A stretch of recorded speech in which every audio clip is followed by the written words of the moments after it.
కెనడాలో ఒక గ్రూప్ ఉంది. వీళ్ళు pure Hindu haters, pure India haters.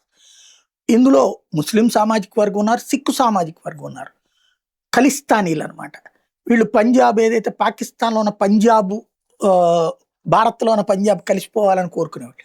వీళ్ళందరూనే మొన్న నరేంద్ర మోడీని ఏది ఆర్ఎస్ఎస్ నిషేధించాలని లెటర్‌లు రాసేది వీళ్ళే. ఇప్పుడు వీళ్ళే యోగి ఆదిత్యనాథ్ మీదన ఒక లెటర్ రాసుకొచ్చారు. ఇది హెడ్డింగ్‌లు ఎలా పెడతారు? యోగి మీద కెనడా యాక్షన్ అని పెడతారు రేపొద్దున. ప్రచారం అట్లా చేసుకొస్తారు.